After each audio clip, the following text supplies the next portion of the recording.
We're going to see all this unfold. I'm confident. Thank you very much. Thank you. Hey, how you doing? Good to see you. How's the First Lady, sir? Okay. Classified material next to your Corvette. What were you thinking? Hey, my Corvette's in a locked garage. Okay, so it's not like you're sitting out in the street. But at any rate, was in a locked garage. Yes, as well as my Corvette. President trying to say when he referenced his Corvette earlier today, because it sounded like he was implying that because his garage is a safe place for his car, the documents were safe.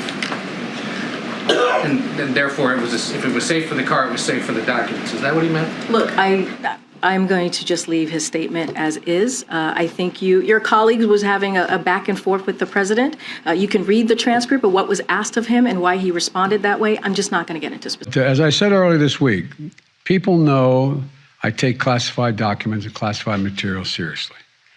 I also said we're cooperating fully and completely with the Justice Department's review. As part of that process, my lawyers reviewed other places where documents from my time as vice president were stored, and they finished the review last night. They discovered a small number of documents of classified markings in storage areas and file cabinets in my home. Let me just ask you a big picture question here. Does the White House, broadly speaking, have an obligation to share not just with the National Archives, but with the American people when the existence of classified information is found in a private location? Again, there is a process in this. But just big picture, not necessarily in this instance, but is it the policy of the White House that they should share that information not just with the National Archives, but with the American people? So I'll say this, Kristen. We have been transparent in the last couple of days. What the actions that we took were right actions that his team took in dealing with the Department of Justice and also the archives. Look, I have. You guys have answered questions when the press has broken in the news. But again, I have taken questions. I can take two questions to 100 questions. I have answered your questions as almost every day. Thanks. I just want to press you on that point about the idea of disclosures when it's appropriate. You describe it as a process, but it sort of feels like a strategy, a communication strategy to protect the president from political damage. Was it the hope and expectation here that this would have remained a private matter and not have been subject to public disclosure? Look, Stephen, that's your version of the case. I've been very clear here, and I've answered that question multiple times in different versions, right, in the last couple of days. Look, want to be very clear. There's a process, colleagues there. We have done both, but let me just ask you, because oftentimes in the careers of White House press secretaries, there comes a time where they are asked, what they knew and when they knew it. Were you or any member of your staff involved in the crafting of the strategy as to when this disclosure should be made in advance of CBS News breaking the story on Monday evening? No.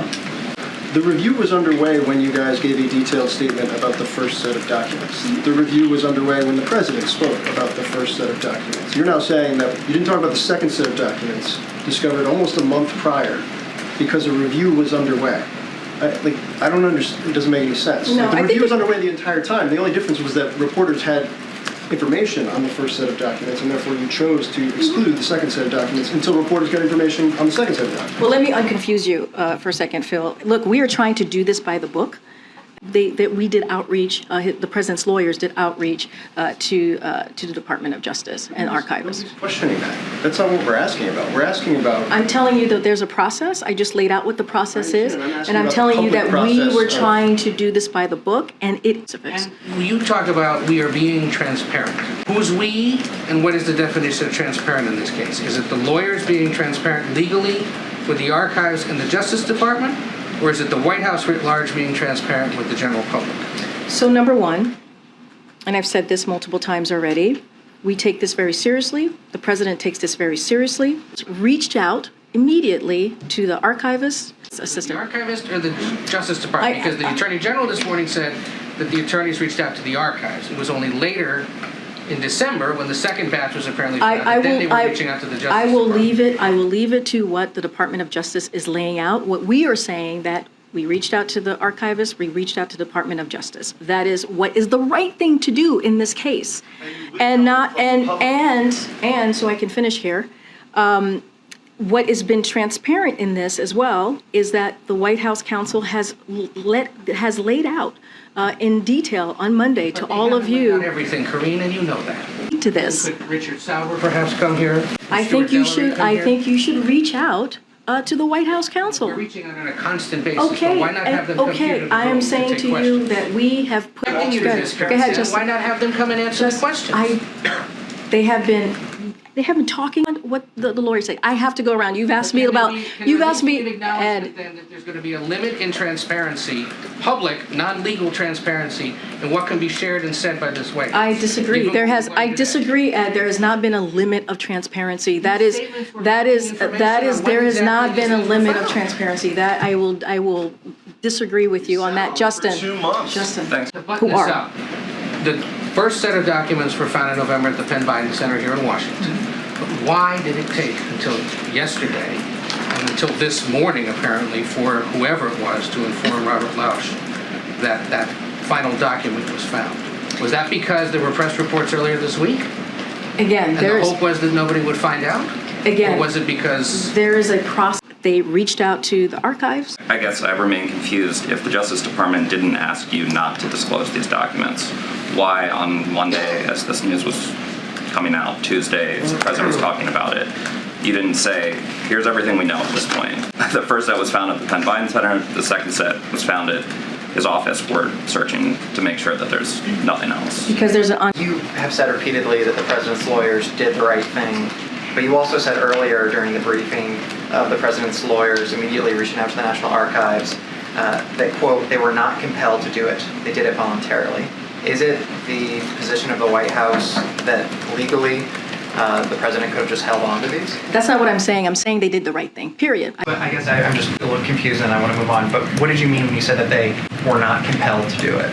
They did it. They did the right thing. That's it. I wouldn't go into down into a rabbit hole on this. They did the right thing by reaching out to the archivist. White House know how many stops these classified documents made before they ended up in his home in Delaware or in the Biden Penn office? For instance, can you rule out that there was a third stop between a secure location and the garage? Again, I would refer you to Department of Justice. There was a question that was asked about the visitor logs with regards to folks who have come in and out of the president's home in Delaware. Does the administration have any idea between the garage and the Biden Penn office just how many people could have gotten their hands on this? Or, are we to assume that the White House doesn't have an estimate that they There's don't an know? ongoing review on this, and I would refer. The president has said that his lawyers have advised him not to ask what was in these classified documents. I don't understand the purpose of that. He's the president of the United States. He has access Because to all we're trying to classified do this by the book. We're trying to do this in the appropriate way. And so that's what I would say to you. We have his team has been complying, right, cooperating with the Department of Justice, and I will leave it there. I'm not going to go beyond. The book says that he can't look at this. What would compel him or push him in that direction? Because you've said it repeatedly. What, I guess, as he tries to do this by the book, as he tries to do the right thing, what are his lawyers looking at that says, yeah, don't look at this classified information that was found? Again, there's a process here. The process is that when the lawyers found that these documents existed, they reached out to the archive